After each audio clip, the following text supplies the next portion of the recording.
कहानी की शुरुआत में हम एक बड़ा सा सफेद कमरा देखते हैं जिसमें एक जापानी आदमी लेटा हुआ था। अचानक से जब उसकी आंख खुली तो खुद को इस बड़े से खाली कमरे में देखकर वो थोड़ा घबरा गया। कुछ देर बाद वो इधर उधर देखने लगा। जब वो एक दीवार के पास गया तो उसने देखा कि दीवार से कुछ बाहर निकला हुआ था। थोड़ी जांच करने के बाद जब उसने उस अजीब सी चीज के सिरे को दबाया तो उसने देखा कि दीवारों से हजारों बेबी एंजल्स बाहर निकलने लगे, पर थोड़ी ही देर में वो सब वापस दीवार के अंदर चले गए। बस उनके शरीर का थोड़ा सा हिस्सा बाहर रह गया। अब उस आदमी को समझ आया कि ये अजीब सी दिखने वाली चीज असल में थी क्या। एक आवाज हमें बताती है कि जिंदगी के इस दौर को सीखना कहते हैं। उस बटन की सच्चाई जानने के बाद वो आदमी अपनी उंगली सूंघने लगा। उसने खूब शोर मचाया कि अगर कोई आसपास हो तो उसकी मदद करे, लेकिन जब उसे कोई जवाब नहीं मिला तो वो एक के बाद एक अलग अलग बटन्स को दबाने लगा। हर एक बटन से नई नई चीजें कमरे में गिरने लगती। कभी टूथब्रश निकल आता तो कभी एक बड़ा सा गुलदस्ता। उसने हिसाब लगाया कि एक बटन को दबाने से एक पर्टिकुलर चीज ही बाहर आती थी। उसने अपनी इस थ्योरी को टेस्ट करने के लिए एक ही बटन को बार बार दबाकर चॉपस्टिक्स का ढेर लगा दिया, लेकिन अगले बटन को दबाते ही एक शॉपिंग कार्ट तेजी से निकला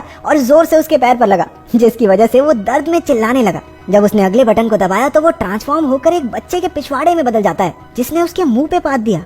इसके बाद उसने अलग अलग बटनों को दबा दबा कर ढेर सारी चीजें इकट्ठा कर ली। जब वो एक बॉल से खेल रहा था तो वो जाकर एक बटन पर लगी, जिससे सुशी नाम की एक लजीज जापानी डिश बाहर आई। वो खुश था क्योंकि उसे वाकई में बहुत भूख लगी थी। वो सोच रहा था कि सुशी के साथ साथ सोया सॉस भी मिल जाए तो मजा आ जाएगा, पर उसके बार बार बटन दबाने के बाद भी हर बार सिर्फ सुशी ही निकलती। तो वो चुपचाप जो मिला है खाने लगा। खाना खत्म हो जाने के बाद जब उसने और मंगवाने के लिए फिर से बटन दबाया तो अब की बार सोया सॉस की एक बोतल उसके सामने आ गई।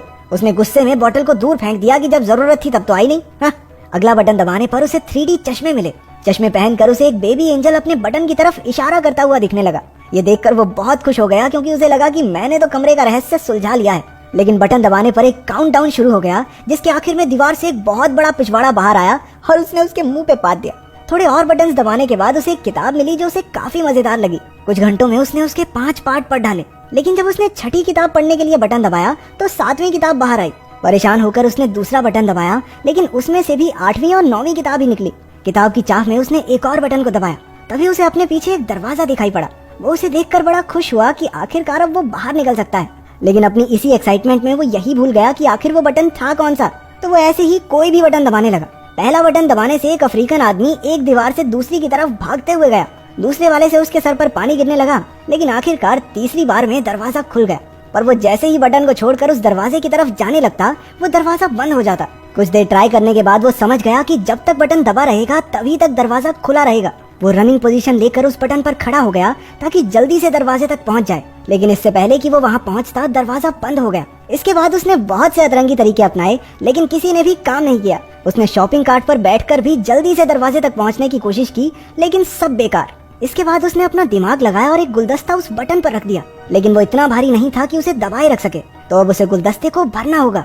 उसने पानी वाला बटन दबाकर उसमें पानी डालने की कोशिश की, लेकिन पानी उसके शरीर के अलावा कहीं गिरता ही नहीं था। फिर उसने दिमाग लड़ाकर गुलदस्ते को सुशी से भर दिया। वो बड़ी मुश्किल से उसे वहां लेकर गया, लेकिन उसने गलती से वो गुलदस्ता एक दूसरे बटन पर रख दिया, जिसके बाद वो अफ्रीकन आदमी भागता हुआ आया और उससे टकराने की वजह से गुलदस्ता भी टूट गया। वो गुस्से और फ्रस्ट्रेशन में चिल्लाने लगा। उसने कुछ और छोटे मोटे पैंतरे लगाए, लेकिन दरवाजा हर बार उसके पहुंचने से पहले ही बंद हो जाता। फिर गलती से एक बटन दबाने पर एक रस्सी नीचे आई। उसने हिसाब लगाया कि रस्सी से झूलकर वो जल्दी से दरवाजे तक पहुंच सकता है, और ऐसा हुआ भी। लेकिन जब उसने दीवार के पीछे मौजूद दरवाजे को खोलने की कोशिश की तो पता चला कि इसे खोलने के लिए एक चाबी की जरूरत थी। वो दीवार के बंद होने से पहले कमरे में वापस आ गया। जब उसने गुस्से में दीवार पर लात मारी तो एक चाबी हवा में तैरने लगी, लेकिन दरवाजे की ही तरह ये चाबी भी बटन छोड़ते ही थोड़ी देर बाद गायब हो जाती। अब उसे कोई तरीका निकालना होगा जल्दी से चाबी लेकर दरवाजे तक पहुँचने का। लेकिन जब उसने चाबी वाला बटन फिर से दबाया तो दीवार में से एक कुत्ता बाहर निकलकर उस पर भौंकने लगा। वो फिर से कंफ्यूज हो गया क्योंकि सारे बटन एक जैसे तो दिखते थे। इसके बाद उसने सही बटन ढूंढकर उस पर सुशी का एक टुकड़ा रख दिया।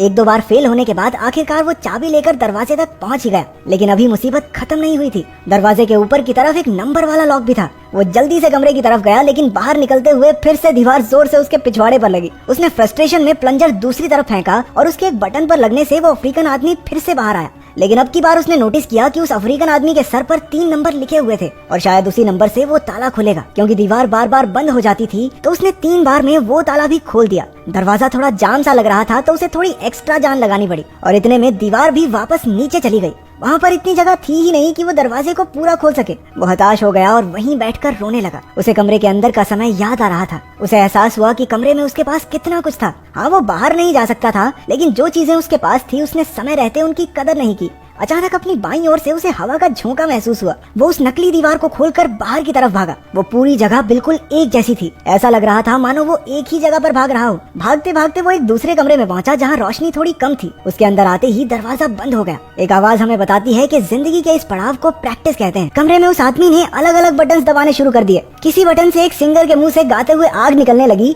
तो किसी बटन से रशिया के एक जादूगर का जादू फेल हो गया। तीसरा बटन दबाने पर चाइना में एक आदमी अपने ही कुत्तों पर भौंकने लगा। उस आदमी ने देखा कि पिछले कमरे की तरह इस कमरे में छत नहीं थी, बल्कि ऊपर से रोशनी आ रही थी जिसमें एंजल्स उड़ रहे थे। इस बार उसके दिमाग में बहुत अलग चीज आई। उसने बटन्स को दबाने की बजाय उन्हें पकड़कर ऊपर चढ़ना शुरू कर दिया। वो कामयाब रहा और हर बटन के दबने से दुनिया के अलग अलग कोनों में कमाल की चीजें होने लगी। कहीं फूल खिलते तो कहीं कोई हाथी फिसल जाता। जैसे जैसे वो ऊपर जाता गया तो कहीं टोस्ट बनने लगे तो कहीं इंसान चांद तक पहुंच गए। जब तक वो ऊपर पहुंचा उसकी दाढ़ी और बाल बहुत बढ़ चुके थे। अब उसे दीवार पकड़ने की जरूरत नहीं थी। वो भी बाकी एंजल्स की तरह हवा में उड़ता जा रहा था। एक आवाज हमें बताती है कि उसने अब भगवान का दर्जा पा लिया है और अब पूरी दुनिया उसके हिसाब से चलेगी।